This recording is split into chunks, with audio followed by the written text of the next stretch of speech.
Well, hello, this is Jason T. Ingram. I also go by my stage name of Fake Zappa, and I've been documenting traveling on the road, trying to recover from the house fire and other things in my life, and haven't done a very good job documenting it because there's too much to say.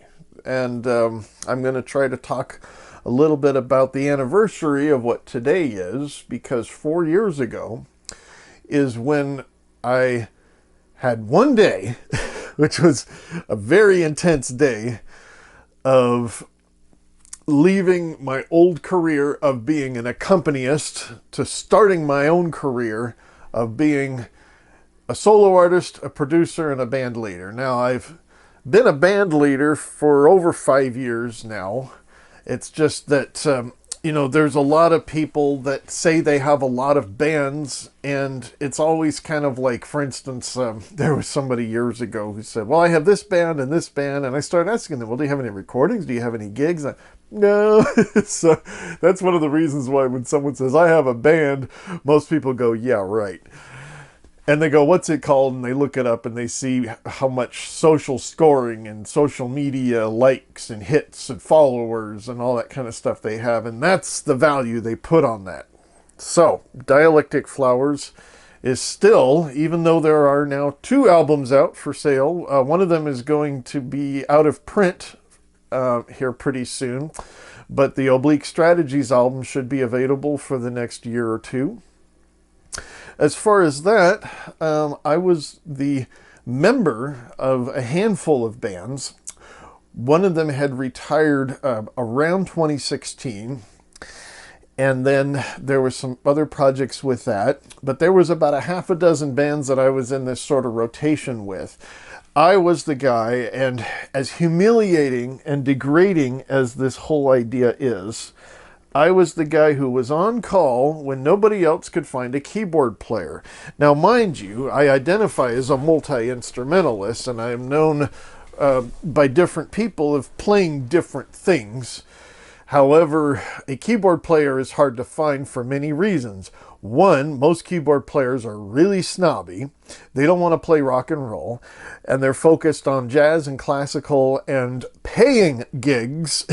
I mean, paying regular gigs, like a lot of churches, especially liturgical churches, will hire a keyboard player or an organist on a regular basis. So most keyboard players don't want to start a show after 9 o'clock at night and get home after 1 o'clock in the morning and get paid $20 or $30 to do so, plus a couple of beers.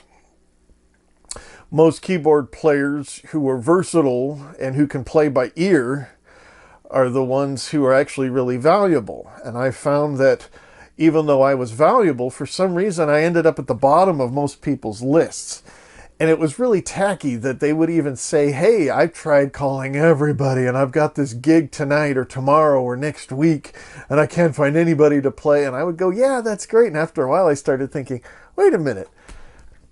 When I was in my 20s, I was at the top of people's lists. What happened in my life that turned me into a second-class citizen, that turned me into somebody who went from the top to the bottom?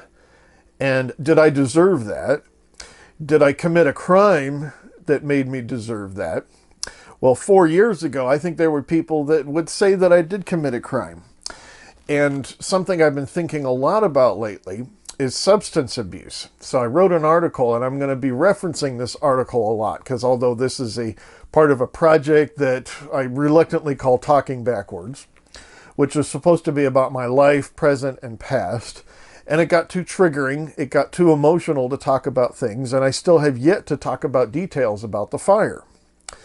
And one of the sad things about that is the fact that there are certain things, there are certain kinds of trauma, there are certain types of successes, there are certain types of things that, for some reason, in really weird, creepy, and surreal ways, there's a lot of denial about. Ew, this is my creepy, possessed instrument. So yes, speaking of creepy,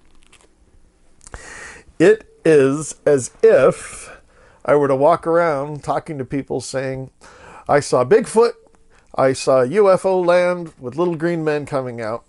And most people, they try to brush it off. And if somebody is polite and they don't want to say, don't talk about aliens, don't talk about conspiracy, don't talk about that shit. Most people aren't bold enough to say that. Most people will tactfully guide the conversation into something else. So let's say I were to come up to somebody and to say, I saw a UFO land, and out of this flying saucer came a bunch of little green men. And, you know, they don't want to be rude, especially if they're around other people, especially if they know my disability status. The conversation might go into something to the effect of, oh, you know, there's some things on TV I know that I've seen, you know, about, you know, ancient aliens or UFO this or whatever. And, you know, those are pretty interesting, although I do prefer to watch, you know, Ice Road Truckers. Have you seen Hugh the Polar Bear Rowan? As sexy as he is, he's quite an asshole, isn't he? You know, it's like they just want to find a ways to deny that I said something and quickly change the subject. Now, what's weird about that is they know that I'm on disability for mental health issues. I'm very open about it because, one, they're going to find out anyways, or they're going to wonder why a guy who's almost 47 years old has a professional, trained, skilled background and who's ended up like I am now. And so their wheels turn and they act and they say certain things that make me wonder what's going on in their head. And so I yearn for the day that somebody's going to come into my travel trailer and to say, wow, you mean you designed a full functioning drum set that can fit in your travel trailer? Can you tell me more about it? That's never happened. Although I've had lots of people, lots of musicians, even drummers come in and notice that I have drums over here in my corner. And especially the fact that this place is full of wind instruments and string instruments and electronic gizmos and computers and all kinds of production equipment, lighting, backdrop, condenser microphones, you name it, I've got it. I can record over 20 different audio tracks in MIDI at the same time. If I had enough mic cables, I could, but I have enough inputs, things like that. And what's interesting is that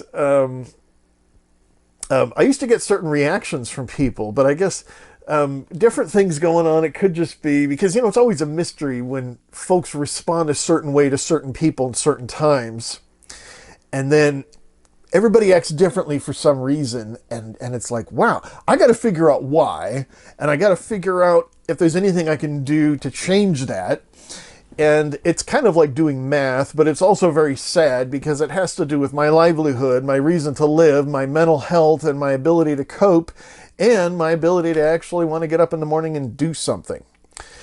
And so, yes, a crazy, hysterical, irrational person will call up an organization or a company and they will, quote, claim, end quote, to have this horrible experience or whatever, and it doesn't sound like it's reasonable, like it's realistic, and those kinds of people are usually filtered out because every once in a while an organization, especially a mental health organization or something like that, we'll have folks that are completely delusional or they're angry about a lot of things and they want to take it out on some boss or some organization, and they filter those out. Now, here's the thing, is that if there are legitimate conflicts that aren't resolved that need to be resolved, I've noticed this, that when I'm alone, especially when folks know my disability status, is that I'm treated as if I'm one of those people who's just in it to stir up shit and no other reason. And they don't have any real legitimacy to what they're saying. And so basically when I'm trying to do business, when I'm trying to resolve conflict, especially when I'm treated unfairly to the point of being bullied and harassed and traumatized, it makes it even worse when those things are completely ignored as if I'm talking about Bigfoot. And so that's one of the main things that I'm dealing with. Now, when it comes to work, that's another thing that's been probably the biggest thing that's been really surreal. Because when I mention my work, and it's been this way for 15 years of my life, it is automatically considered reacted like, if that's a good way to say it. Basically, they respond as if I'm talking about my hobby. This is my hobby. I do this for fun. I do this for therapy. And they go, oh, that's great.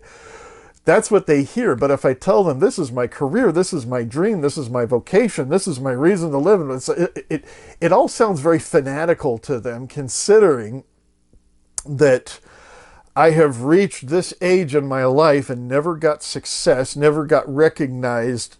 Well, at least from their perspective. The fact is that I was successful. I was recognized before I got on disability and when I was higher functioning, and I was just overall empowered. Now, there's a science to being empowered. There is a psychological science, and there's also a mystical science about being empowered, about being a person of influence, about having power, about being heard. And I found this was a really weird experience, and I don't know if I mentioned this on any of my video logs, but I will say it again. Second week of April of 2020, I ran a several $100 advertising campaign, and then another several $100 until I had 4 different online outlets, and then I spent thousands of dollars after that. But it's interesting, the first week that I started getting the tens of thousands of views and hits and reactions, I remember talking to a neighbor of mine who had been a successful marketing person, I guess, like in New York City or something.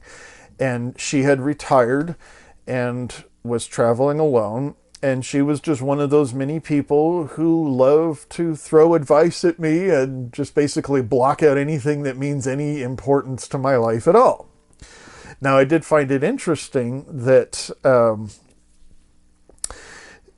the day that I had a marketing breakthrough that was bigger than any other marketing campaigns that I've ever done, I can't say it was very successful.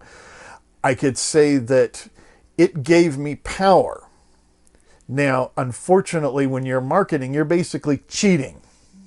You are shoving your shit in people's faces and stealing their attention for 5 seconds in the hopes that they're going to last the whole 200 seconds. Although, ironically, it was amazing how many people watched my entire ad. It wasn't even an ad. The whole thing was a hoax. The whole thing was... It was kind of more of like a social experiment to see, could I run an ad and not sell anything? Could I run for president and not actually be legitimately running for an actual office just to gather attention, to get people to think and to start branding my name as a solo artist?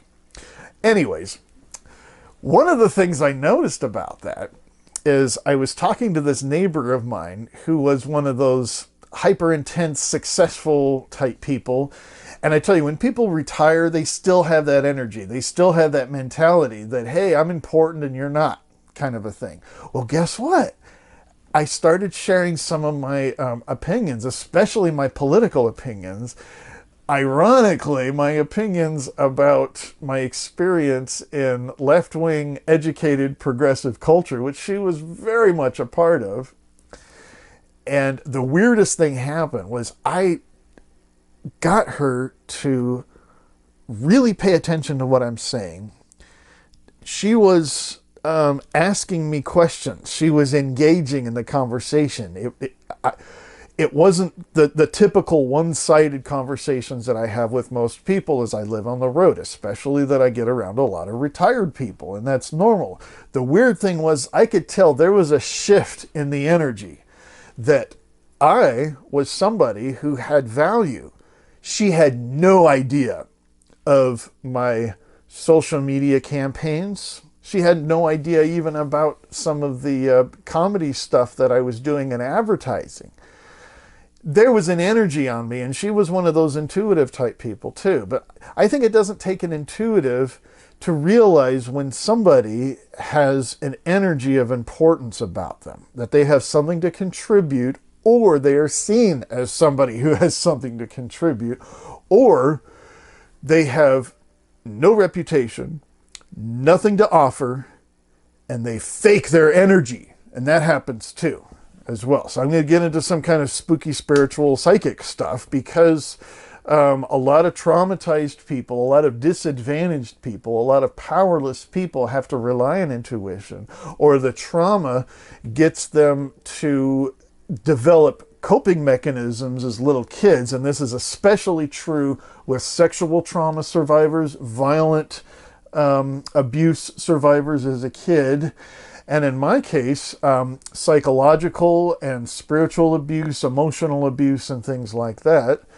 And basically just constantly being stripped of my power. So I want to talk, because I talk about this a lot, because what happened 4 years ago today, I was stripped of my power and my reputation. People were saying things about me or something to that effect that made it to where I wasn't getting any of those things. For some reason, my Facebook Messenger was like my porthole to getting gigs. It was really weird. I swear not a month went by for a long period of time where I didn't have somebody asking me. So 2016, at the beginning of that year, I had joined a couple other bands and I had a lot of energy. I had just been recovering from a really abusive relationship. My band was failing, so I wanted to have some stage time. And I decided, anybody that asks me for a gig, I don't care if it pays or not. I don't care if it pays much at all. I'm going to take those gigs. I'm going to go even out of town to like Salem, Oregon. I think I did a gig out on the Columbia Gorge. Actually, there was 2 in one weekend on the Columbia Gorge, a wedding and another outdoor gig at a festival that rained. And I got a very muddy amp and keyboard. And it was definitely bipolar mania. If you know anything about manic episodes, a manic episode can last anywhere from a matter of minutes when it comes to me. If you know anything about bipolar 1 and bipolar 2, is some people have rapid cycling, and then some people, when it comes to bipolar, a lot of folks, and I think it's bipolar 1 is the one that has the long-term mood swings. So we're talking about several months, even a year or more, where they could be manic. Well, this was several months, and by summer of 16, I had the biggest manic episode that I can remember. I can't think of another one that was quite like that. And I had a lot of energy, and I was functioning better than usual. And my dating life was okay. And I started growing weed, and that was very therapeutic. And I was smoking a lot of it. And that was helping me to calm down a bit because, yeah, I wasn't out of control, but there were times when I exhibited.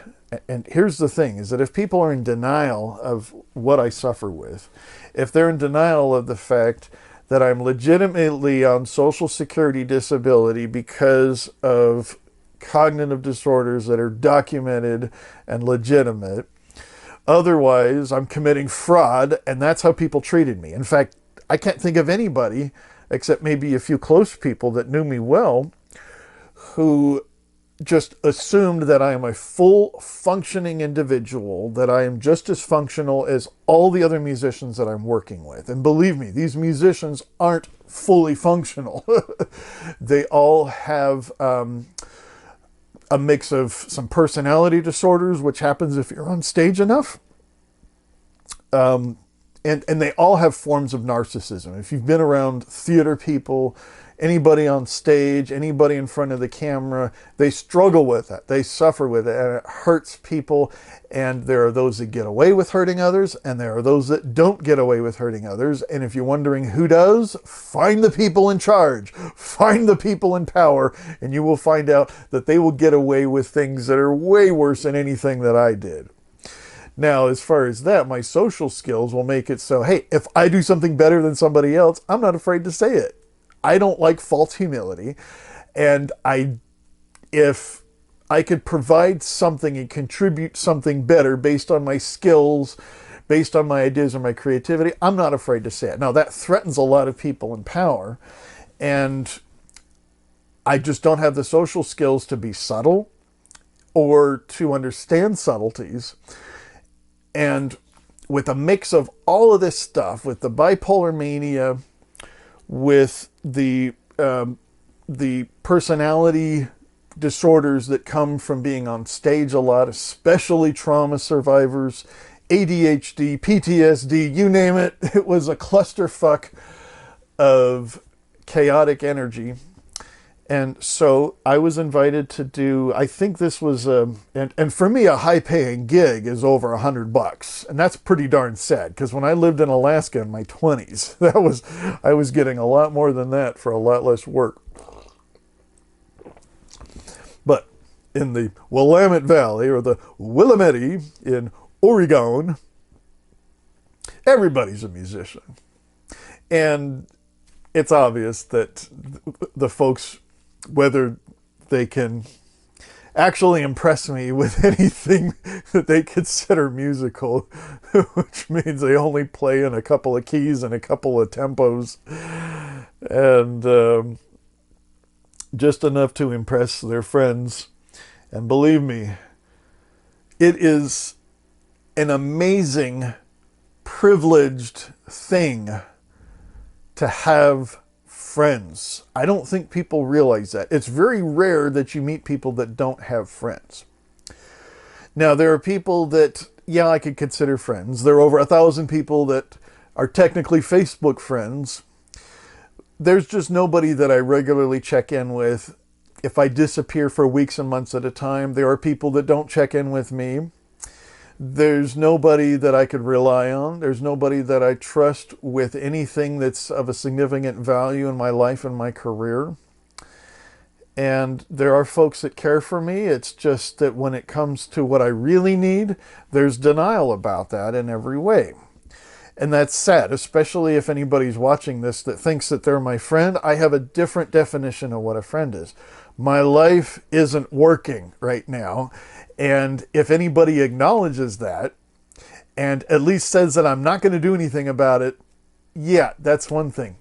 But the thing is that if nobody's acknowledging the unfair treatment and the things that are blocking my success on a regular basis, then that influence in my life is deadly. And I can't have it around, because when people are in a mental health crisis, and now this is my 3rd month in a crisis, and I'm wondering if it's going to end, because 4 years ago, on August 20th, the day that I'm filming this, that started a major depression that lasted 9 months. And the only way that I could get out of it was to leave town and to start doing art projects and to start putting myself out there as a solo artist. And that helped me to get out of my depression. It's just that the stuff that I wasn't prepared for, especially in a hyper-progressive community that says, oh, we love our gays, we love our disabled people. It's just that this guy doesn't have any friends. There must be something wrong with him. And there's a lot of things that happen like that. And there are some things that are pretty obvious about why they didn't work. And there's some things that I am absolutely mystified about. Oh my God. These people are labeled as being advocates and supporters of this and that. And I approach them no differently, no less tactfully than others would, as far as I know. I don't come there and act all crazy and needy and threatening and being loud and all this kind of stuff. And I might as well have. It's just because there's an energy to people that are heard, that have friends, that have recognition. And I know this because I used to have all that.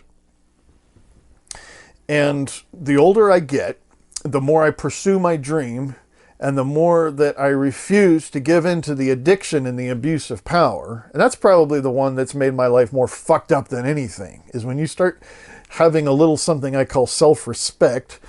And if you happen to be in an industry, or if you have a dream or a goal or something like that, that requires you to be in a leadership role, that's okay, as long as you haven't been branded by every single person in the world as being a follower. Now, I was born into a world that obviously was like, this is a follower, this is a thing, this is an object, this is a thing that's going to do this for us and this for us or whatever. We're going to do this to this guy, we're going to throw all this stuff at him. But as far as, you know, him having a voice, him having influence, him having any power, that is something that is a privilege that I have not been able to accomplish in a long time.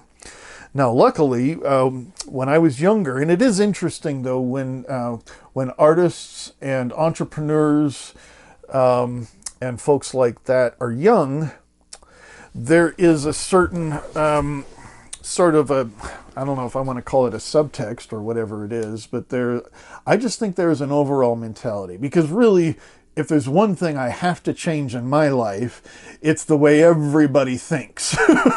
Because there's only so much I can do to change my life and to do everything right when it comes to running a business and when it comes to self-care and managing my mental health and everything like that.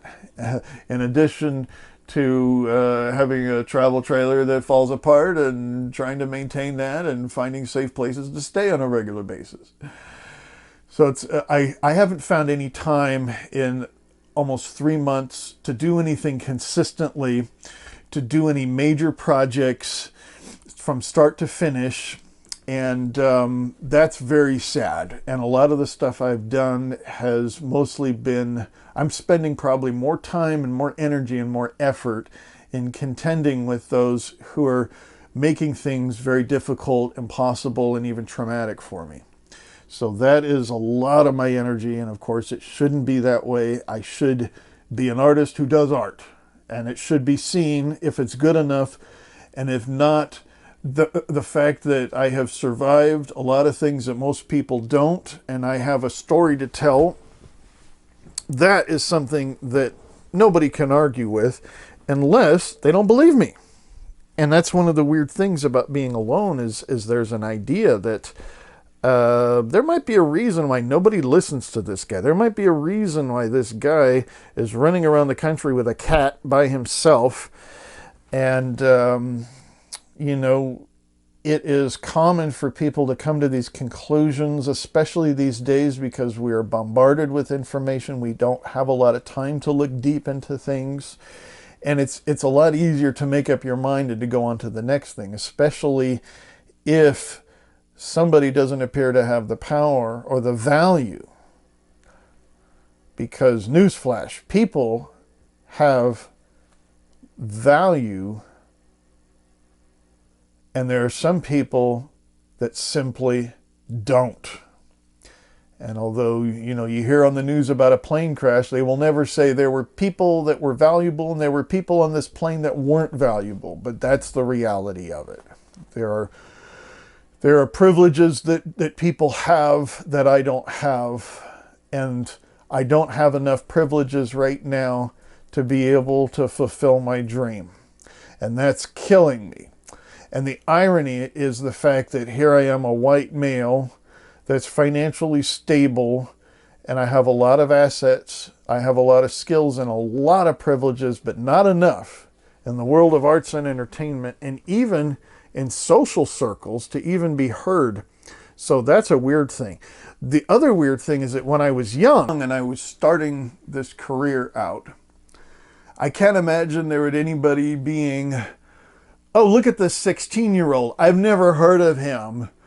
You know, he's already 16 and he's not a recognized career artist. You know, of course, that doesn't happen. It's sort of like, and I hate this expression, especially at my age.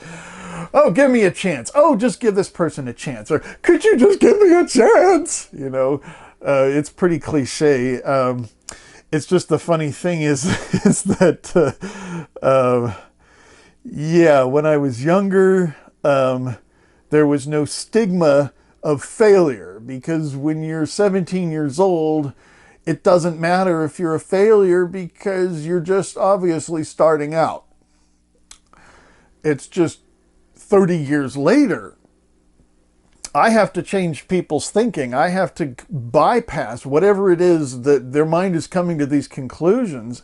And that is one of the reasons why I think they filter stuff out. And I'm talking about they're filtering out important things. I mean, they're filtering out things in my life that were devastating and traumatic and unfair. We're talking about social justice issues. We're talking about civil rights issues when it comes to disability rights. And those things are filtered out. It was as if I did not say them.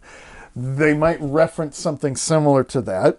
And most of the time, and this is what's really sad, and you might have heard me say this before, but this was one of the things that really started upsetting me last spring, was I'm talking about my work. And I hate talking about my work because, like I said, I get the same denial everywhere I go. But here's the most common form of denial. And these folks don't realize that they're doing more than just denying what I'm doing and saying and experiencing. Is that I'll say, like, I'm working on a virtual project, or I'm working on a live streaming project. Immediately they change the subject, and this is most of the time they change the subject of, have you heard of this popular, powerful person, whatever, so and so, so and so? Why don't you go see his stuff? Why don't you go watch this video?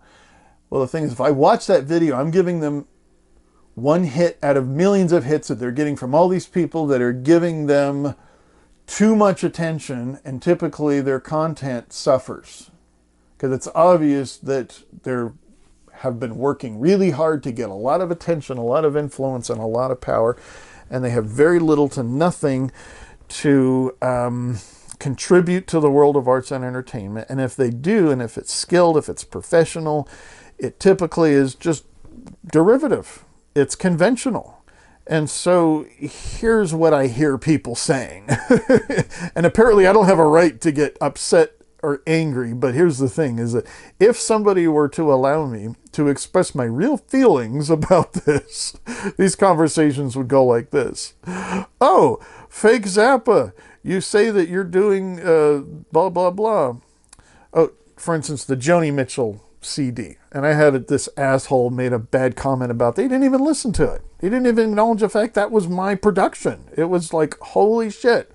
It was sort of this thing like, oh, did you hear that Joni Mitchell tribute? Oh, Glenn Hansard is on it. Or, you know, for example, I'm just throwing that out.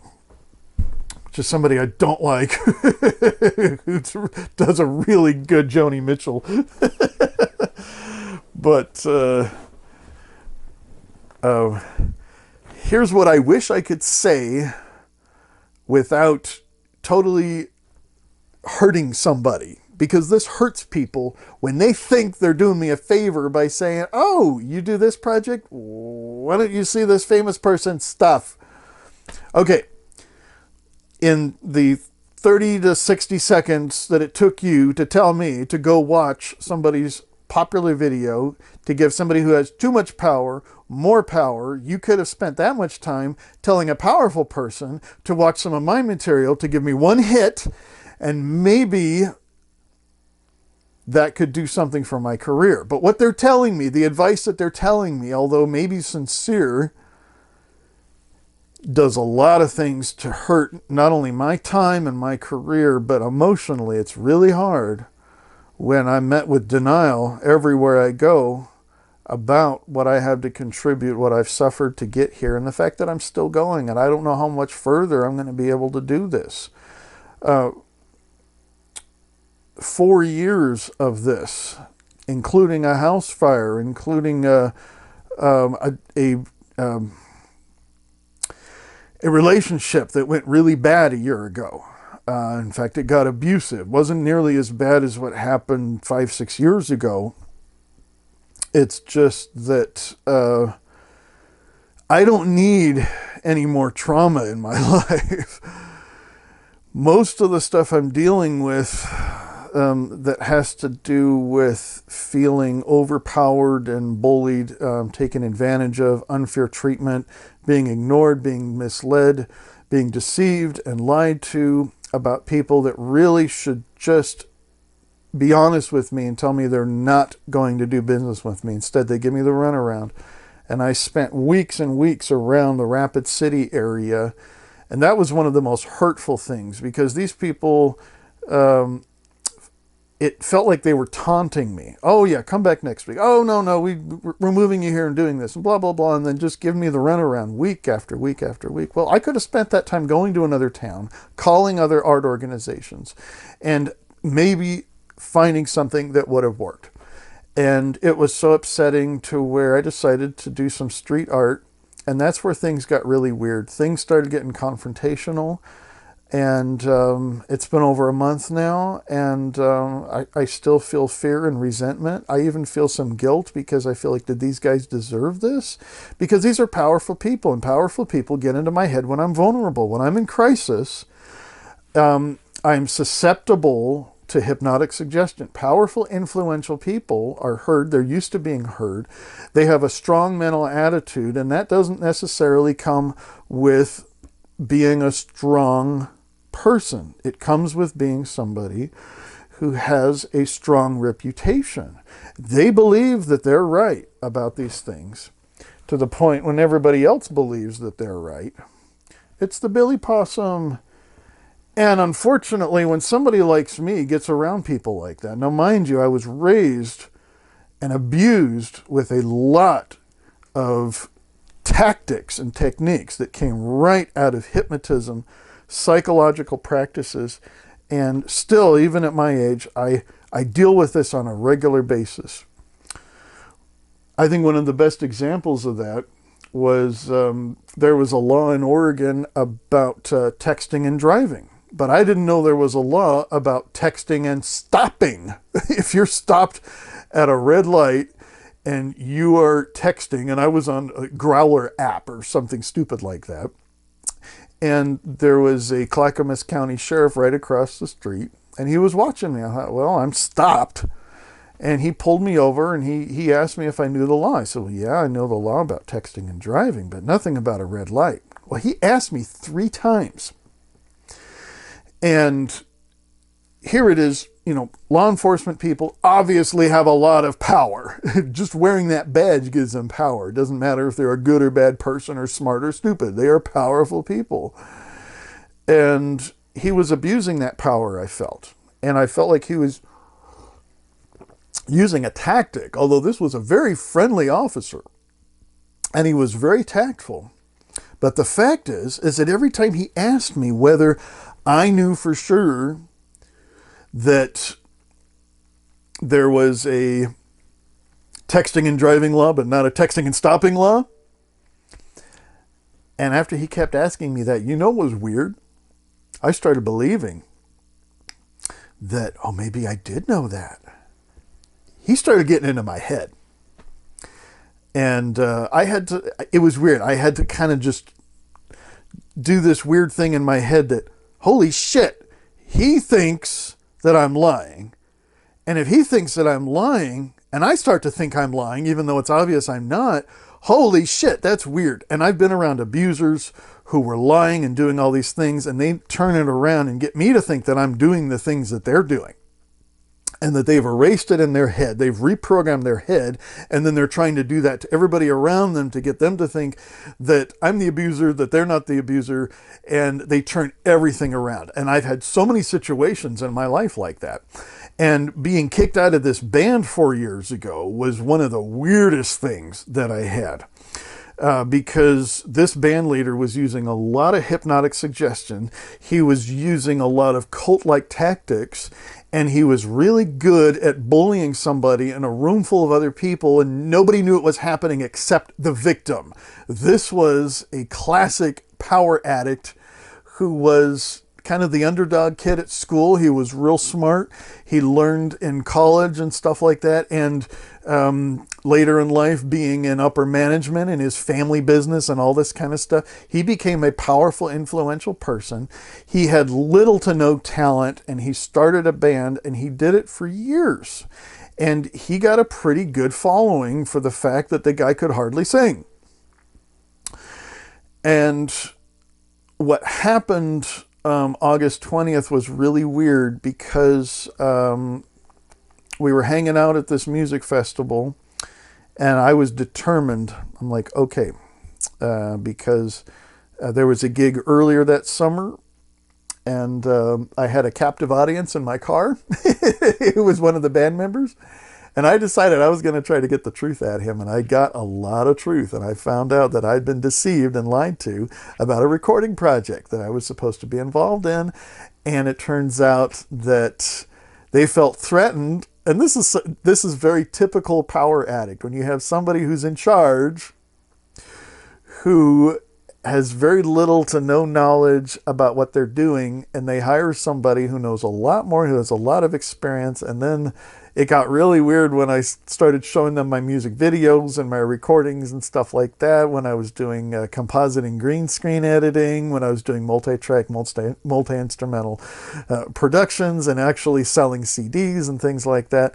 When I started showing that to the band, it wasn't like, oh my God, this guy is valuable. Wow, maybe he'll help produce our album. Maybe he'll help us do some music videos. No, I was a threat to them, because I was a threat to the guy in charge. So there was a weird thing that, yeah, I was the valuable keyboard player that nobody could find a replacement for me, so they didn't want to rock the boat, they didn't want to kick me out. And of course, when it comes to hiring a disabled person, you don't want to fire that person. You just want to make it difficult for them so they will quit. And I have the emails to prove it. And that's one of the things about proof, is that, I've showed proof more than once to law enforcement that I have documentation of a man abusing youngsters, whether it's violence or sexual or whatever it is. And it's really strange that even evidence doesn't work when somebody's made up their mind that they don't believe you. And so that's one of the wonders about being alone, is holy shit, I experience all these things, no matter if it's documented, no matter how harmful or how important, the gravity of the situation, whether it's a social rights violation or something like that. A civil rights violation or a social justice issue. I'm mixing those up. Social rights and civil justice issues. It doesn't get on somebody's radar because in history, as you go back, we have a history of these people are important, they have value, they're heard. And now what's happening, two things, is that there's an information overload. So people don't want to spend time to look deep into anything. So they look on the surface and they find out, okay, is that worth my time? And the other thing is the numbers game, is now that social media is playing a role in just about everything, in every line of business you can think of, from food carts to selling cassette tapes of people's hipster recordings. It is a numbers game, and I have made contact and I have met and even hung out with some of these social media influencers. And I found out how they do it. And the truth is, I'm not going to do it the way they do it, because it's unethical what they do. They want to get things that are the most conventional. They find out what works for everybody, and it has nothing or little to do with contributing any useful content or anything that's original or creative. Or if it's ultra controversial or no controversy at all. It all has to do with getting power. And these folks are really good at that. And I think an example is there was this a musician in California that his social scoring was in the thousands, but he made these memes, and some of them were full of inaccuracies, very obviously ones like, this musicians that die at a young age, and then you show a musician that died at 60. So I decided to talk to him, and I want to know what makes these guys tick. And I think I found it. It is definitely the same thing that I keep coming back to, the same thing that I keep contending with, the same thing that is making my life and a lot of people's lives miserable.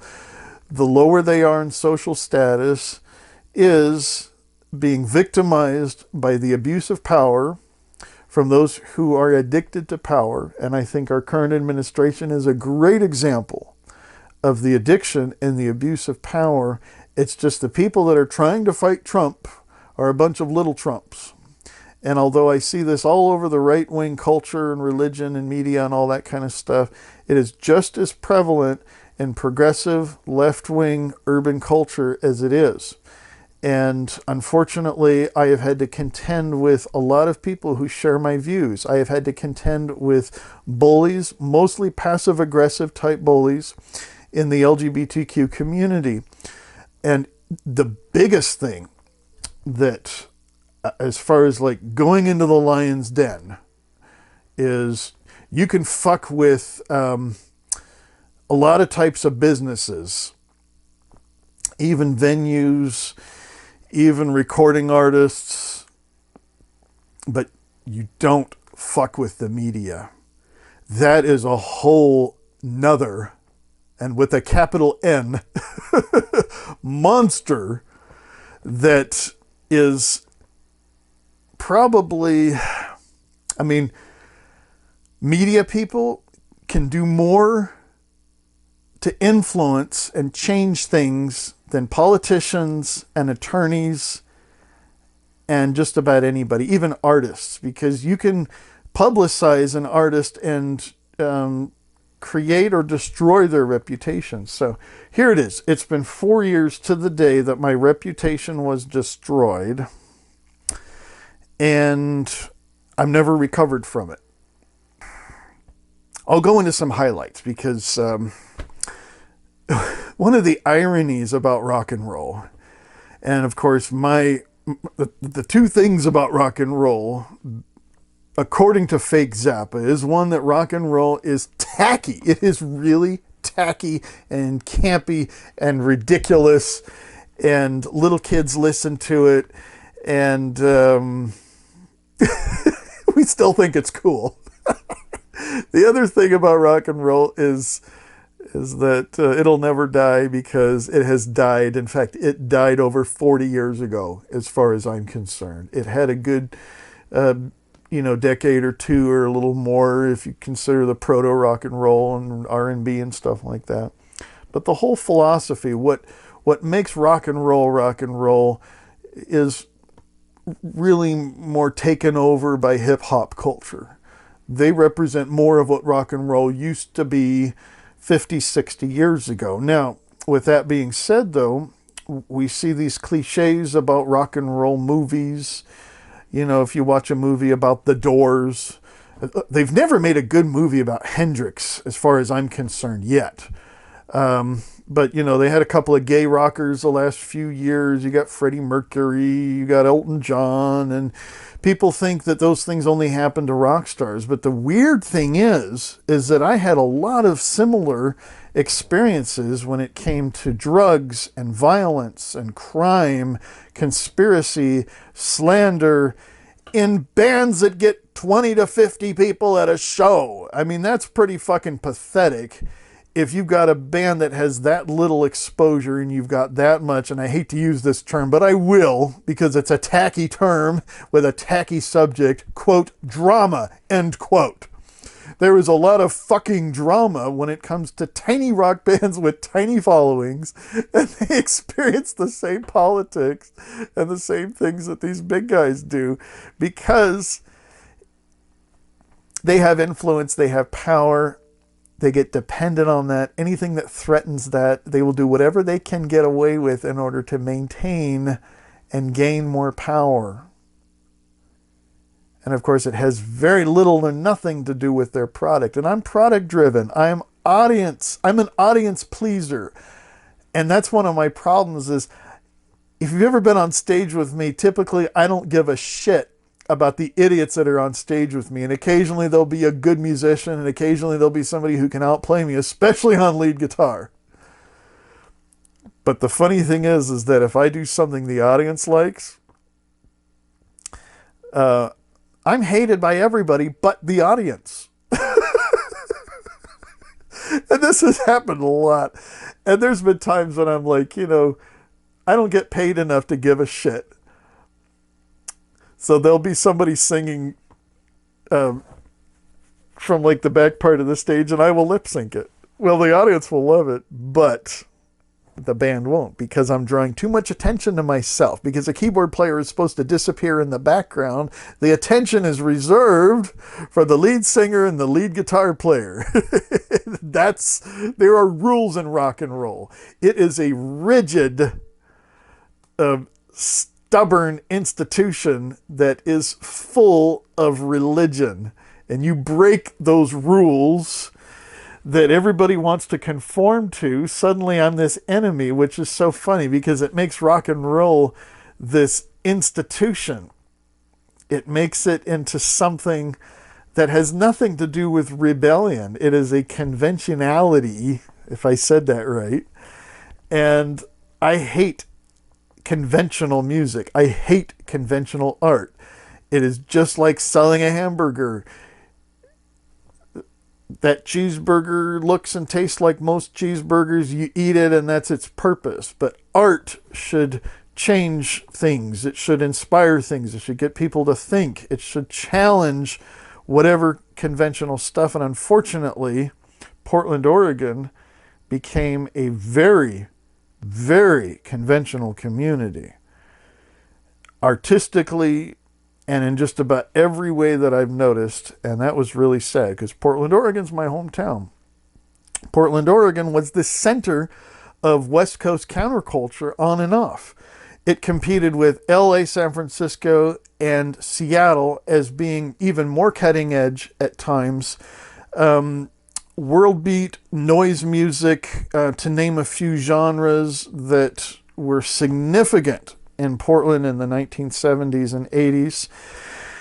And performance art, repurposed art is a huge thing that came out of Portland that was similar to New York City. But I tell you, Portland was a very significant place on the West Coast on and off. And it has been lately with shows like Portlandia, and has given people a sort of mystical impression of what Portland is really like. But the fact is that unless you have certain privileges and a lot of friends, that you will be in a different class of existence. Meanwhile, you're looking up at everybody's noses thinking, I don't have what they have, and that's not fair because I have no choice. I can't have what they have. I've tried, and when I do, I get hurt. I get hurt a lot. And it makes me want to go away. And I did. And so if you want to find a caste system, if you want to find a social class system that pretends that it's not, go to Portland, Oregon. And it is fascinating. If you go there and pretend to be a homeless person and find out how people really treat the underprivileged, it will shock you as how they really treat people of color, and especially the mentally disabled. It is unbelievable. So I'm trying to break myths. One of the biggest myths are coming from public broadcasting. And that's sad. It's supposed to be the educational type stuff. And they are definitely creating myths when it comes to disabilities and diversity and stuff like that. But what happened 4 years ago included, get this, I got entangled for a couple of hours with a traveling cult leader, which I thought was really weird. That was creepy. Of course, the biggest thing that happened was somebody tried to prevent me from leaving the event using force. That rarely happens in a bunch of hippies. That sounds like something you would get at a heavy metal concert with a bunch of Hell's Angels or something like that. No, this guy used force because he was scared that I was under the influence. Because I was dancing like an artsy-fartsy weirdo. And everybody thought I was on psychedelics. And they would talk to me, and I was completely coherent. Now, mind you, there was an open bar, and I had a couple of stiff drinks followed by 3 or 4 very watered down drinks. If you've ever been to an open bar, that's what they do. And the only thing I was really doing was smoking weed. Of course, there was a lot of it. And some of it I didn't know what kind of weed, and a lot of it was sativa, and I was already manic. So I had a lot of energy. So here's the thing, is that instead of asking me, instead of listening to me, to what was really going on with me, there were things that apparently were spoken behind my back because of the way certain groups of people had treated me, that I had a substance abuse problem and that I was out of control and I shouldn't have been driving. Now, mind you, it was 4 in the morning by the time I left there. So if I was fucked up, I had plenty of time to sober up. But the fact is this was an incredibly hostile environment for me. Not only that, it was 100 degrees.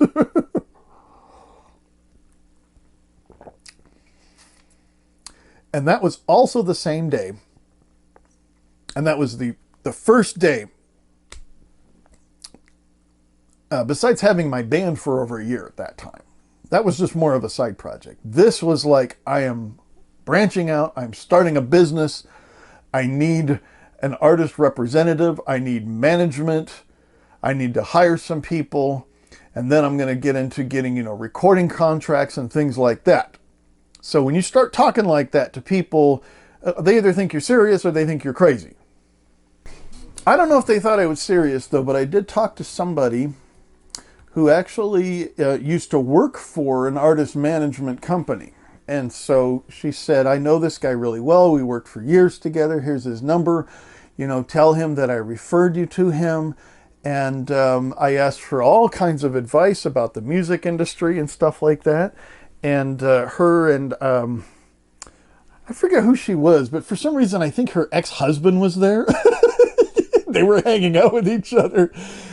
And so it's kind of one of those things I thought, oh, well, this is really cool. I'm actually getting an inside connection instead of just cold calling an artist management company and stuff like that. And they saw me on stage. They saw what I could do. And I got a lot of good feedback about my performing and doing some dancing on the side and things like that. Some of it was kind of some performance arty kind of stuff with some of the projections that was going on. I mean, it was just a really cool happening. It's just that when I called that artist management thing, when they finally got back to me, I was filtered out, like right away. I mean, it was just like, I have to already be established to be established kind of a thing, And that's the way it is with everybody. In order to get power, you have to have a lot of power. And those that have a lot of power get more power and vice versa. And that's been the system that I've been a part of for 4 years. It's a snowball effect. Somebody's rolling down the hill, woohoo! I'm big and I'm getting bigger and I'm getting bigger. And meanwhile, there's somebody who's like, I'm stuck here. And it is an imbalance of power. It is an unfair system that I think is kind of like a parasitical type spirit that's behind it.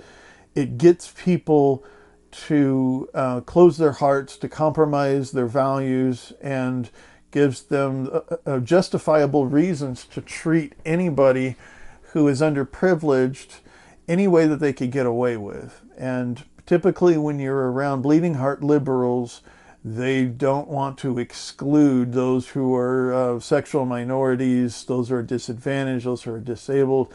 The only thing is they have an inability to treat people like me with equality who are in a different social status, a different social class. They simply cannot treat me as equal. They don't take anything seriously what I say. It is so weird. I can even show them product and it just doesn't even occur to them that it has any quality. And it's funny, sometimes I meet a powerful person and I'll give them a really shitty project or a shitty idea, and then I'll give them something good. And I get the same reaction. So I know they're full of shit. Because it's sort of this thing, oh, that's really nice, oh, that's great, blah, blah, blah, blah, blah. And then they just talk, and it's all talk. And so, yes, this is my 5th year doing this. Can I stand any more of getting the runaround, of getting this bullshit. That's one of the reasons why I want to go to the East Coast, because at least if they're going to deny me my rights of being included or anything that I deserve based on what I have to contribute, at least they're going to front stab me and not backstab me. Now, that wasn't the case with one of these East Coasters that I was working with who was a powerful person. He was definitely one of those, agreeing with a lot of things and not following through with anything. And, of course, giving into those who want to overpower an event or anything like that. But I did have a very, very hurtful thing that happened a month ago, and it was with an East Coaster, and I'm glad, because hey, at least this guy is honest about how he feels about me and is not pretending to feel a different way. But I'm not used to that kind of aggressive behavior, and it threw me into a deeper depression, and I started showing signs of alcoholism and substance abuse, and that's never been an issue in my life. People think it's been an issue, but now that it is, I'm scared, because I know where that's going to lead. And here's the thing. Here's the big thing about substance abuse, especially alcoholism, is that everybody knows it's a symptom of something. It's just that there's these philosophies, and whether they're right or wrong, they still have an old model of just doing everything they can to take the drugs and alcohol away, and then to give them a whole bunch of education, a whole bunch of advice, a whole bunch of structure, but never, I've never seen this, although there's some people, I think, in Portugal that tried it, like an inclusion and empowerment thing or somewhere like that over the years, and it worked. It's just that what I've seen when it comes to, and I hate this term, and they use it a lot, and I think it's misused, but dual diagnosis means somebody is mentally ill and they're an addict. Well, if they're an addict, they obviously have mental health needs, for one thing. If they're an addict, that is typically their reason to live. It is their reason to cope. And you take that away, they don't have a reason to live. They're going to get into an abusive situation. They're going to get into a cultic situation, or they're going to get into another kind of substance, or they're going to kill themselves. If they don't feel empowered, that's what's going to happen. And here's the weird thing about this, is me not having an education in mental health. And there's a lot of things I don't know when it comes to talking to a lot of therapists that have had masters and doctorates and things like that. And occasionally they'll tell me something I don't know. It's just, if there's one thing I know absolutely for sure, without a doubt, when it comes to mental health, and especially when it comes to substance abuse, or this thing we love to throw around, dual diagnosis, is these people are owned.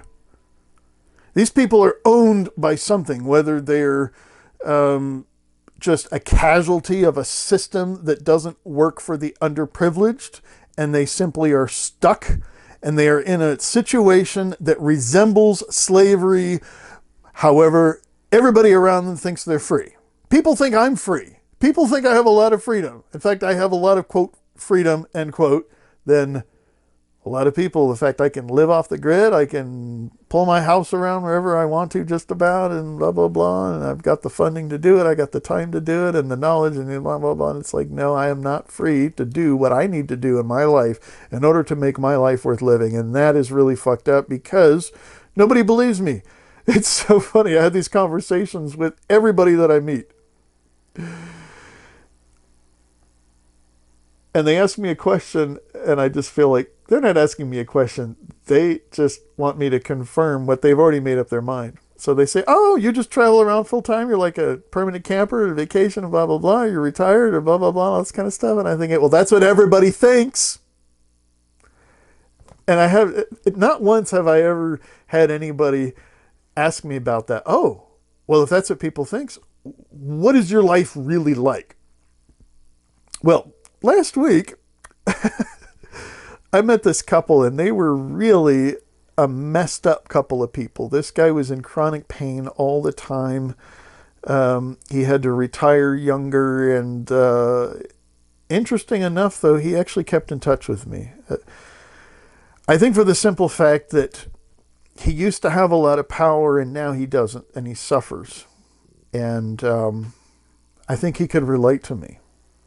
So I find that interesting that the only people that have made me feel at all empowered was an illegal homeless encampment full of artists and criminals in California. And now, and this breaks my heart, I feel like people, the very few people that I've met, trust me and empower me. And it comes from the Native American community. And I am not at all Native American. I am a full-blooded invader immigrant from Europe with a couple other things thrown in there. And this is what I think. This is what I think. And this is why I wonder, why did I get along with Native Americans in Alaska and all these places when a lot of these people, I found out they hated white people. And I think it's my social status. I think it's because they can feel that I am not an important person. And they're tired of white people coming in there that are important.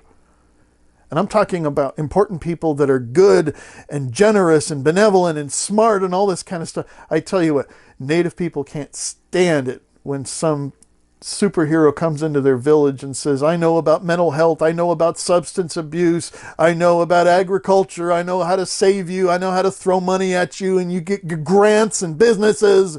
And meanwhile, the Native Americans are like, yeah, but you're a powerful person, and we don't need that. We need to be empowered. We don't need some powerful person telling us how to live our life. And it's not that, see, that's the thing, is I don't like to talk about my involvement with Native people because it's like white guy bragging rights. Because white people, especially progressives, love to tag along with a person of color as a fucking token and a trophy. Oh, look at this, I got a black boyfriend. And I tell you, it's true. It happens. It really does. You just get around university culture and you will see this diversity stuff is all about having trinkets and mascots and trophies in the form of people. And so white power is a horrible thing that hurts a lot of people. It's just what we don't understand is that white guilt is almost as bad.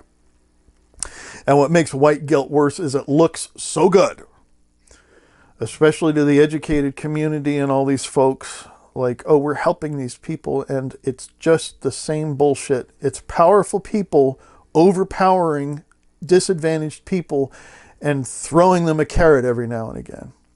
And that's the way they've treated me. And if there's a lot of things I've learned in the last 4 years, and they're all bad things, and they're all things that I know the answers, I just don't know the solutions.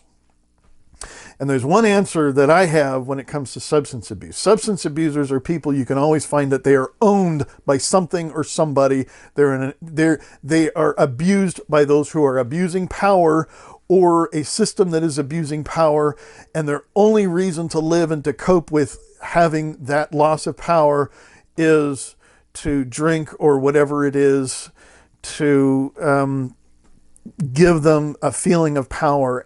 And that's the thing is that drugs and alcohol can mimic the flow of energy. It can mimic the flow of power. It can make people feel powerful. It's the only thing that makes them feel powerful.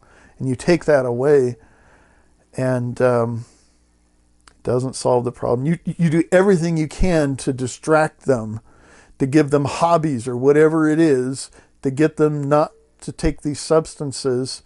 If they're still owned by something or somebody, that's the problem. And the bigger problem when it comes to substance abuse is the fact that their cures for substance abuse is to control the person even more. So we have somebody who has a loss of power.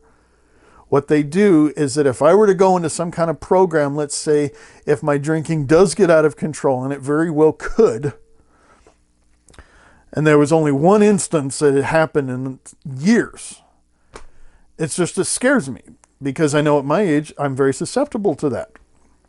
And unfortunately, there's nothing I can do about it except the conventional method, which doesn't work. And it doesn't work for everybody unless they do find a way to get empowered. But the fact is, somebody is abusing substances because they have no power, and they can't live with not having power, with not being heard, not being seen, not being considered, acknowledged, not having the right to have their dreams fulfilled. It's what happens.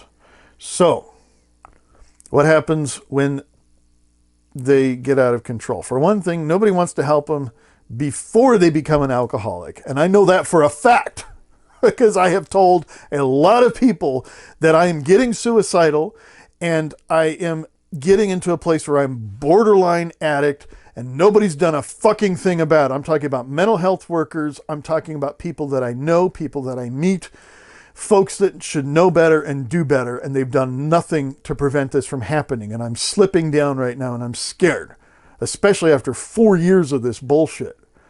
And I'm wondering if I could do another one because, you get to a certain age and you just cannot handle forms of disrespect anymore. Especially if you go into some kind of program, they're going to strip you of your power entirely. Whatever power, whatever choices you had, you have none, very to little. I mean, you might change the channel when you're in a group of people that are drugged up on Valium, and you might be the one who has the remote control. If you are institutionalized, that's about the only power you have, is to watch The Price is Right. So that is one of the things I have to look forward to unless something changes. And I think something should hopefully change very soon. Because it's anniversaries like this that make things really hard of like, holy shit, I'm actually worse than I was 4 years ago. I'm actually deeper in obscurity. I'm actually losing control even more. And I have less people that I'm associated with. And how do I stop it? Well, that's the thing, is I know the answer.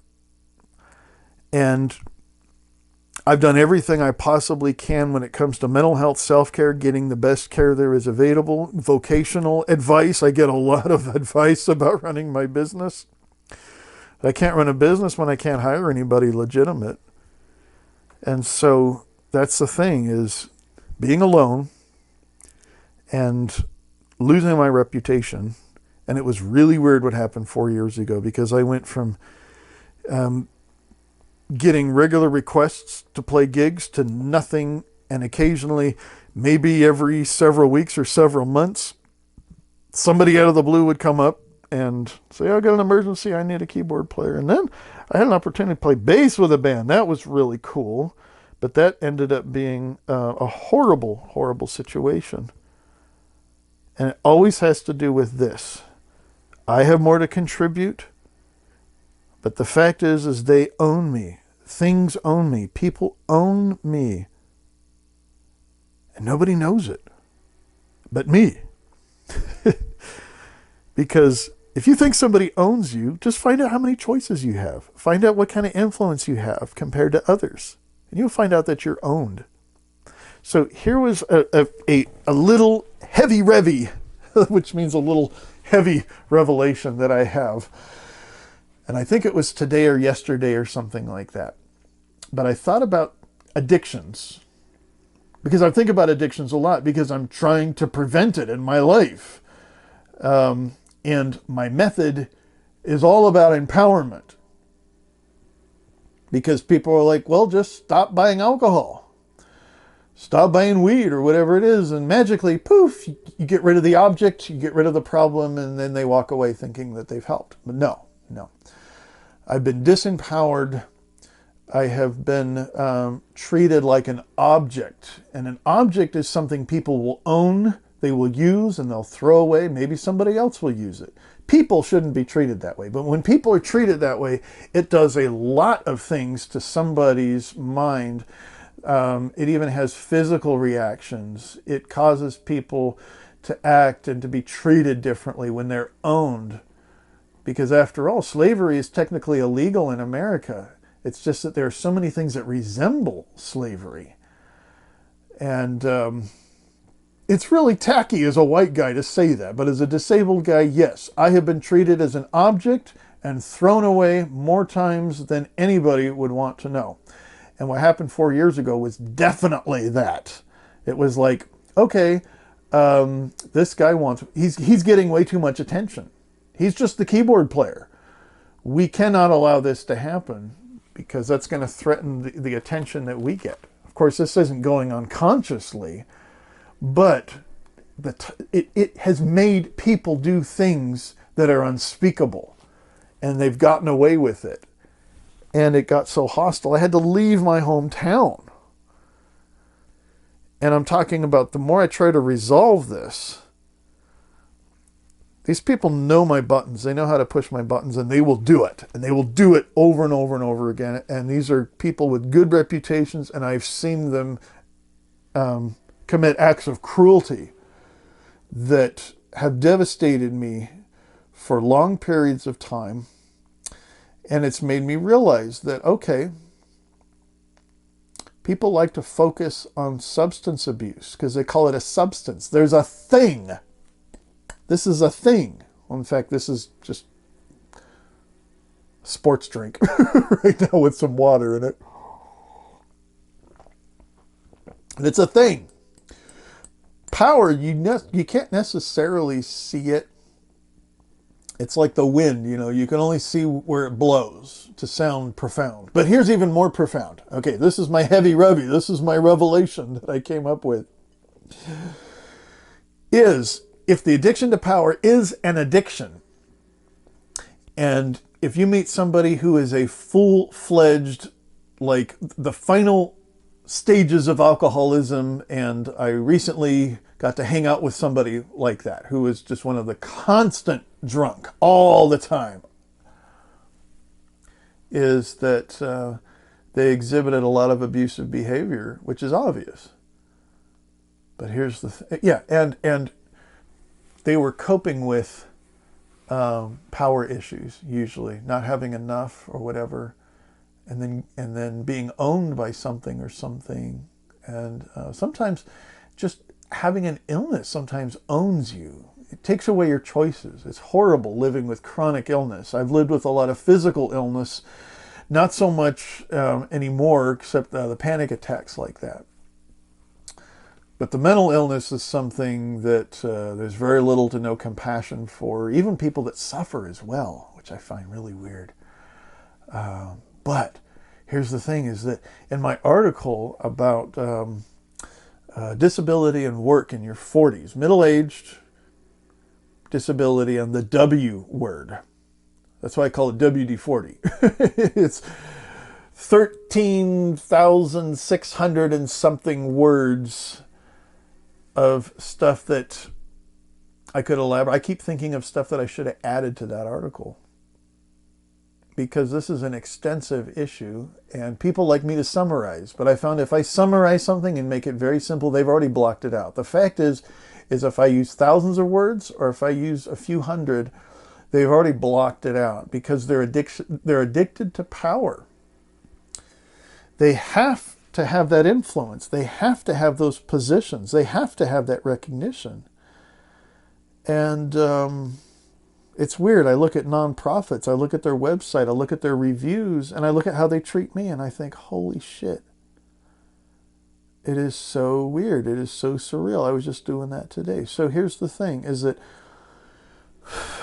if somebody is living with a mental illness and they, for whatever reason, don't get adequate care, they don't get empowerment, or they refuse care, which, yeah, I think that happens. But typically when somebody is accused of refusing care, usually there's something else going behind that, but still. When somebody starts using substances to cope with mental health issues, that's one thing. But it occurred to me today that there are people that use the addiction to power to cope with their mental illness. I'm going to say that again. There are people, and there are a lot of people, who have acute mental disorders that they've hidden, and they can function just well enough to have a family and a career. However, their addiction to power has enabled them to cope with their mental disorders to a point where them drawing power from others has actually helped them to find something that resembles sanity. And those are the people that fight me the much. And I'm talking things that are so weird that I think that really happened. I have to actually convince myself that that guy really said that, or that really happened, and nobody believes me, and nobody would believe me, but holy shit, it happened. And they're going to try to make it look like it didn't happen, but they did it. It was just a situation where I was alone, I was vulnerable, and some of it is something I call a psychic attack. And that happens as well sometimes. But I don't want to get too spooky spiritual. But yeah, there are some people that this happened the night of July 4th this year. We were at a campfire with some neighbors, and this one guy was taunting me. And it was like a form of bullying, and nobody knew what was going on except me. He knew how to push my buttons. He knew how to get into my head and fuck with my head and make it look like he was the good guy. He turned people against me in a subtle way in a fucking campfire. And there are people like this. He happened to be a bartender. But, still, I have contended with a lot of bartenders because they actually have a lot of power. That particular job attracts good people, and it attracts a lot of people who abuse that position. And I used to play in a lot of bars, and I've dealt with a lot of bartenders, and I have seen and heard things that'll make people wonder if I'm telling the truth or not. That's why it's essential that I find a platform or something that can actually trust me. And I know that sounds crazy after all I've gone through, to find somebody that'll trust me. But that's a lot of what it comes down to, is can they get to know me enough to know that I'm not making this up, for one thing. But that's not all. I have to find individuals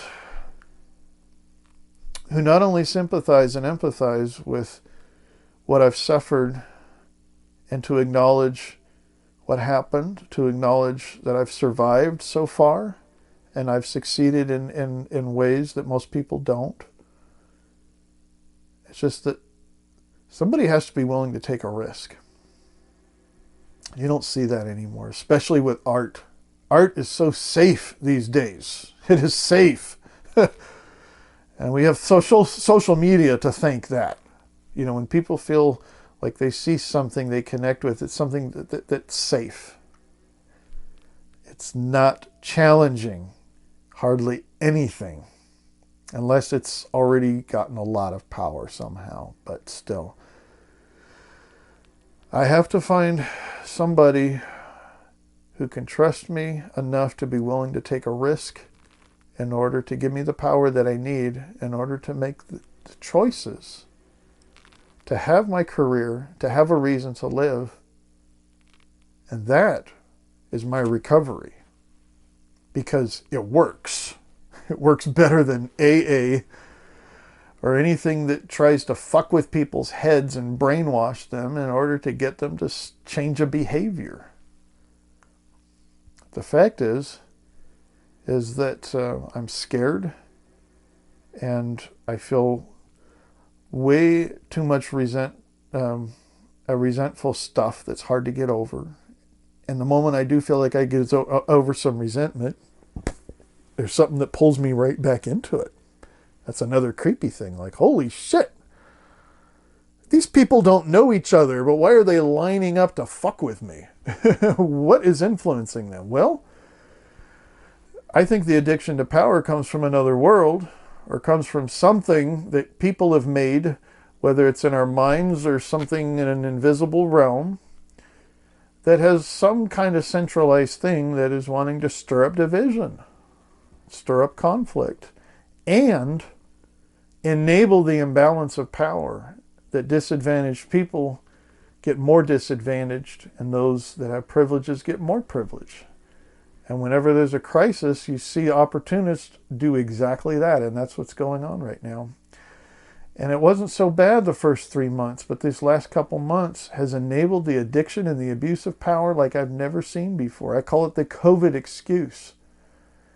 And it's actually made things from being nearly impossible to I can't do anything.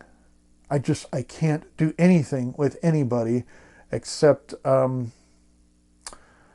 I am doing a collaborative project right now and I don't think it's going to go anywhere. But that's it.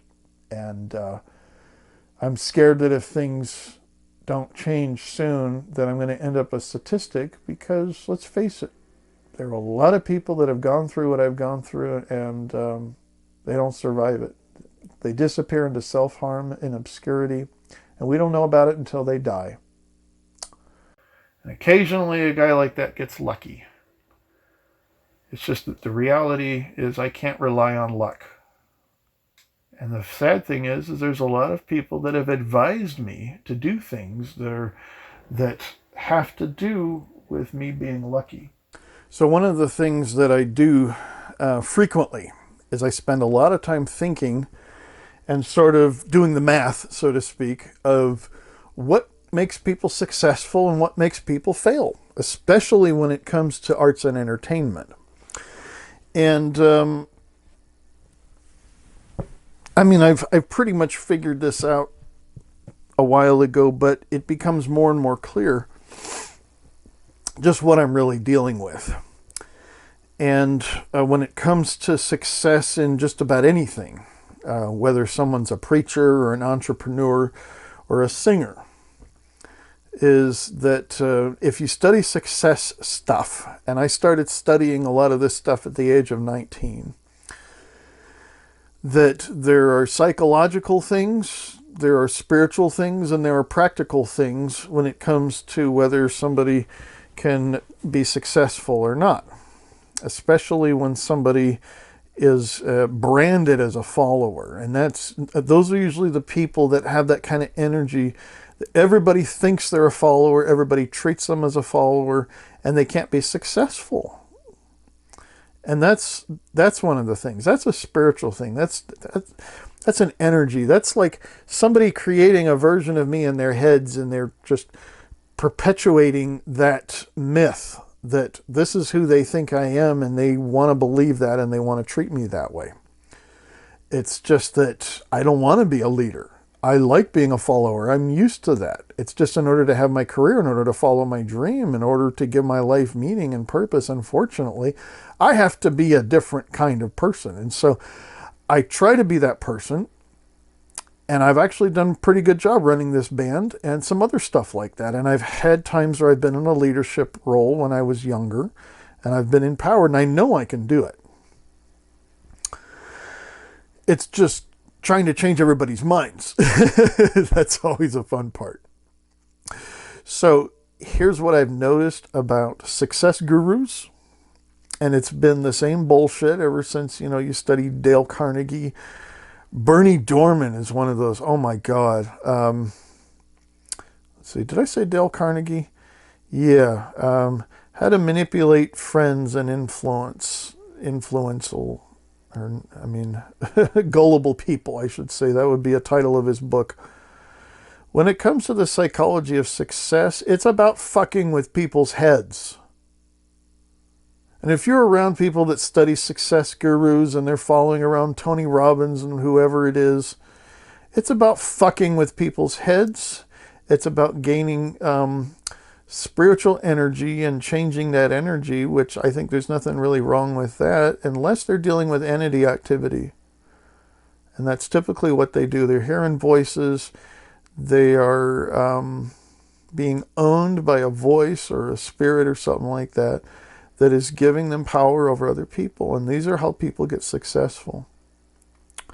And the practical stuff, well, that has to do a lot with my functioning level. And there's not a lot of choices I have when it comes to business functioning. I had a math problem that had to do with a business transaction I was involved in. I simply couldn't do it. I spent 2 or 3 days thinking, this is an easy thing. I could do it on a calculator. I just didn't know which numbers to do with what. And one morning I woke up and I figured it out. So you just never know. But the thing about being a successful activist, especially if your activism has to do with undermining the abuse of power, that's the thing, is the only way to be successful is to abuse power. You pretty much become a total hypocrite. And so in order for me to not only be a successful artist, but to be a successful activist and to undermine the abuse of power, I have to not be one of those little Trumps. I have to not be one of those winning friends and influence people kind of guys. And that's one of my biggest setbacks. And there's folks that talk to me and they just assume that I don't focus on integrity. But my definition of integrity is totally different. Basically, if I make any gestures that makes anybody feel like I'm owning them, violating their will, trying to influence their mind to something they don't want to do, that's evil. That's stealing. It's stealing people's energy. It's stealing their power, their dignity, their humanity. It's turning them into an object, and I refuse to do it. And unfortunately, the only people that I see successful, unless they were given that power, they were lucky or they're privileged or whatever, if they gain that power, that's why you hear those stories about guys that were poor and they became rich. Most of those are really creepy. They really creep me out. I've heard a lot of those. I used to follow those guys.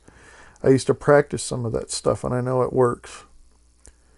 I think one of the reasons why I'm failing is not just being in a social class like this, being owned and not having the freedom that people think I have. It's the fact that I'm going about this all wrong. There's a formula to success, and it's evil.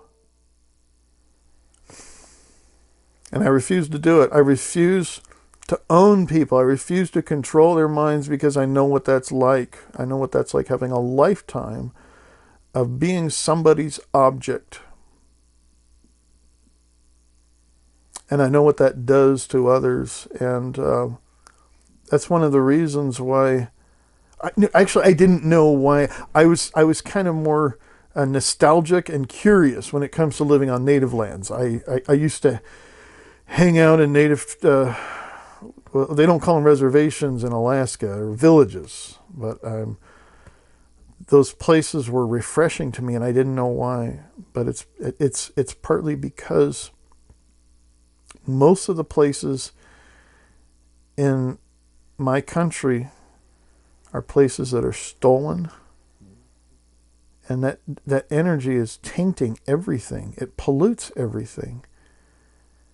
And urban areas are polluted with spiritual shit that just flows everywhere, and I'm susceptible to it. It got so hard earlier last year, it was literally killing me. No, I'm serious. I couldn't function. I was going to die if I stayed in that urban area. And I have a hard time even going to Bismarck. Though that town doesn't stress me out quite as much as some of these other towns I've been in. But that's the thing, is that I'm not just trying to be successful. I'm just not trying to find a reason to live, which is important. I'm fighting for my life, for one thing. But you know what? I might as well overthrow a system that is very unfair to the disadvantaged. And it's really sad that weak people get weaker. And that shouldn't happen. And what's really sad is that we label ourselves as if those things don't happen. And that's what's so hard about Oh, when I start doing Google searches in urban areas for nonprofit organizations that are helping the disadvantaged, and you look at the claims that they have, the things that they say in order to get donations, and the reviews and the comments they have, and you call them and you find out, what? They really don't help everybody. In fact, they probably don't help very many people at all. And I'm having to contend with a lot of these organizations. In fact, I'm just dealing with 3 or 4 of them just today, that they say one thing on their website and everybody, gives them good reviews, but it's just that, well, what happens if you get a disadvantaged person there and how they're treated? They're going to find a way to get rid of that review or whatever it is. And it's been really, really weird, but I shouldn't be surprised, because this is the way that humanity has been able to function in mass groups, because they got a lot accomplished in a lot of ancient civilizations in a very apparent class system of having slaves that were owned. They were treated like things. Unfortunately, people still think that way. Most people in the world think that women are objects, whether their society admits it or not. And I feel that's the same with a lot of other types of people. And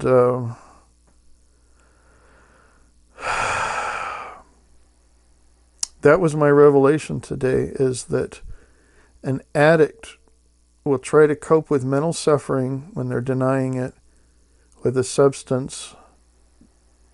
But what about people that get addicted to having position, power, reputation, and influence over as many people as they possibly can in order to try to cope with a mental disorder? That happens frequently. It happens a lot. It really does. And it's something that I should address more, and it's something that I should recognize more and know how to cope with when I'm dealing with folks like this. Because, like I said, they're the ones who have made my life miserable more than others. I call them mental closet cases. It's kind of like the gay closet cases. It's something I wrote in that article. I think it's the one I'm thinking about, the WD-40 article, is that there are closeted gay politicians who have a voting record of voting against gay rights. Well, yeah, that sounds absurd, and people talk about it and whatever. It's just, the fact is, what happens with mental closet cases? Do we talk about that very much? Maybe somebody does, but I've never heard anybody talk about that. Because right now we have a president that, obviously, for anybody with a mental health background, especially if you're like a Bernieite or something like that, you look at President Trump and you see a man who is obsessed with power, who's got personality disorders, and I like to use this word, although a lot of people wouldn't like to use this in the context of our president. He suffers from an obsession and an addiction to gaining as much power as he can, whether it's through the media, whether it's through business, religion, or politics. And he's done it all. And you just can't stop these people once they get that power from a lot of folks. It has to take a lot of intervention in order to do that. And I know, because I've dealt with little Trumps. I deal with them all the time. And they hurt me so bad. And once I'm done getting over one, there's another one just waiting in line to see what they can do to make sure that I don't get hurt, that I don't have the power to have the choices to live my life. And they get away with it, and they destroy my reputation. And they're very good at that because they're professional at it. They've done those tactics in order to gain the power that they have. And the thing is that That's not the only problem. The other problem that I'm dealing with is not just bullies. It's those that enable bullies. I've had a couple of conversations this week with one is who has been a dear friend of mine at times, and he struggles with the fact that he gives himself to relationships and organizations that bully others, and he's a part of it. He enables it. He doesn't stand up to them, but he's a strong, powerful, in some ways, person. He's a strong person. It's just that he's given his power to those who abuse power, and it works for him because he's valuable in certain circumstances. But I tell you, though, once they drop him, I really hope he learns, because what happens is that when these people hear my sad story about me living in professional obscurity and unable to get out of it no matter what I do, and most of the time their reaction is for me to give my power to other artists. And I've been around abusers and cult leaders and some really horrible, cruel people. And we love to see artists as being sincere, but artists are some of the most cruel, abusive people that I've ever been around, that are so obsessed with gaining as much power and influence as they can, just like politicians are. Artists, most artists, and the most successful artists that I've been around have had those same characteristics. But the problem is that everybody else that I've come in contact with who doesn't show signs of the addiction and the abuse of power are enabling it somehow. They've given themselves over to these kinds of people or things, especially in the media that they're exposed to, the stuff they share on social media. They are feeding this monster, and they're enabling that, and they don't know it. And that's the other thing I'm trying to get through to folks, is the fact that they're either the problem or enabling the problem. So gosh, when it comes to mental health activism, that's part of it. But really, I am going to the very root of what makes people traumatized, of what makes life unfair for a lot of people, what makes people crazy.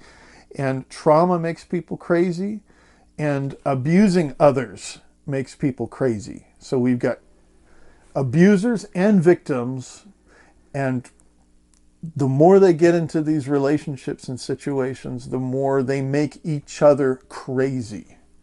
They are causing mental illness type symptoms just because of the addiction to power, or enabling the addiction to power. And I am watching as every single person around me is being influenced by this in some way or another, and they're unaware of it. And it's another one of those things that I think, this is creepy, this is surreal, is this really happening? I've got to pinch myself every day to remind myself that, holy shit, this stuff is really happening. And it's not just this pandemic crisis and the riots and a lot of these things that have been happening. This is going on in just about every type of place that I've been to, whether it's a business or a private club or just being in a band, especially churches.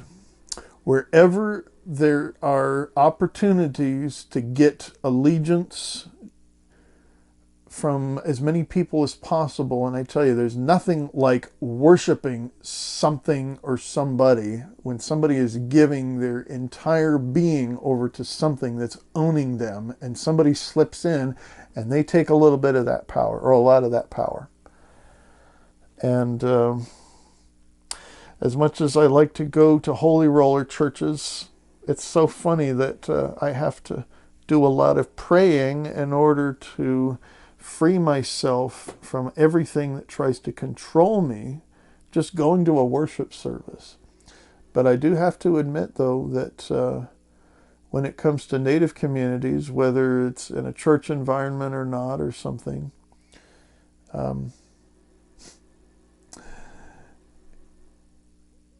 They're not there questioning me to make sure that they can. It's amazing. They trusted me 2 weeks ago to get up there. They had no idea who I was. But to get up on stage and to do a song as a visitor, that never happens in white people churches. So we're talking folks that share their power. The little power that they do have, they share it because they're not hoarding it like a lot of European type folks. And that's what I find refreshing, even though I'm staying on a property that's owned by a casino. I'm not anywhere near a casino, but that I don't like. But the fact is this is a native reservation. It's owned by Americans. It's basically owned and controlled by white people, but there's less of that influence here than most places that I've been to, and I feel the energy. And I feel like I have done in the last 2 weeks here on the Standing Rock Reservation, I've done more healing and recovery than I had in the last 2 months. And I'm actually starting to feel a little bit empowered, but still, nothing's happening. And it's really making me worried. Because whenever I work hard and I do new projects, I make new connections and nothing happens, I try not to let it discourage me, especially when folks are very convincing that something is going to happen and nothing happens. And I believe them. And it's sad because they're very convincing. And I hate it when people convince me that they're going to do something for me and they don't. That's a horrible thing to do to a disadvantaged person. So I will leave with this, is that, when it comes to all the talk about arts and entertainment and the careers and stuff that, people have with these types of industries, they say it's all about connections. Well, I say it's bullshit. It's not about connections. I am very well connected. I have associated with a lot of very powerful people. I mean, folks, you can Google and look on the IMDb. You could see their credentials. You could see their history and how productive they were. I am well connected. In fact, they know me, and some of them even know what I do. But the fact is, it's who I am. It's my social class. That's all it comes down to. There are disabled people that are popular and powerful, yes. It's just that disability status mixed with being alone with no friends, having very low social scoring and an artist, and having done this stuff for a long time, these are all things that put things in people's minds. It doesn't necessarily put it in their minds. They come to that conclusion based on a lot of things. But that's what I'm fighting. And I'm fighting this alone. And I don't know how long I can do it for. And that's why I'm scared. So the whole myth about being connected and those connections, giving people opportunities and giving people choices, that doesn't happen. Because here's the reason why, is I don't have what they're looking for. What are they looking for? They're not looking for skills and talent and ideas. They're not looking for quality content. They're not looking for original ideas. They're looking for two types of people. They want folks that they could either control and own, that are talented, and I've been there, definitely. You're a thing, you're an object. You're like one of those monkeys that goes ping, ping, So, either that or somebody who already has a lot of power that they can get on board their train and ride whatever it is that somebody else has. For instance, you get a guy with 1 million Instagram followers, right? Well, he applies for a job for whatever it is in the arts and entertainment because they know that that guy's going to give a lot of power and a lot of attention to this company that has 500,000 Instagram followers. So, here are the people they're looking for. They're not looking for talent. They're not looking for ideas. They're not looking for skills or backgrounds or whatever it is. When it comes to art and entertainment, they're looking for somebody who's talented, that they can own, that they can exploit. and they can discard if they want to. They can control them. Or somebody who has the power to give them more power. And that's what I find everywhere, especially with disabled artists. Holy shit. That's one of the reasons why these art organizations want dependent, completely dependent, very low functioning disabled people. That's why a lot of these organizations, and I would say close to all of them, will hyper focus on one demographic. And the demographic is usually, for instance, developmentally disabled people or something like that, because they're easy to control. And that's really fucking sad. And I've had to contend with some of these people. These are exclusive organizations. They're not diverse, and they don't support the greater community of disabled people that represent the folks in the middle that get, kind of fall through the cracks. And it's been heartbreaking, absolutely heartbreaking. Although I'm glad that if I was, dependent, fully dependent, or if I ever get that way, or if somebody is heavy on the autism spectrum or whatever, and they need 24/7 care, I'm glad there are organizations that are there for them to show their work and maybe get these guys to make a few bucks. But when it comes down to it, it's those two things. If it's a disabled artist who has a big following, yes, they will get jobs. If it's a disabled artist who's totally in obscurity, who can be completely controlled, they will also get jobs. And that's what I see. It's not that I'm making this stuff up. It's just that I see this happening in 90-something% of these organizations that claim to support disability and the arts. And they are fake. And when you read their reviews, when you read their testimonies, they are very convincing, but they are fake. And I don't care if I expose government or church or businesses or even these social service nonprofit organizations. If they are fake, people need to know it. And I am a great canary in the coal mine, because when I walk into these places, I happen to be somebody that gets treated a certain way. And in that way, I'm kind of lucky, because people need to know about this stuff.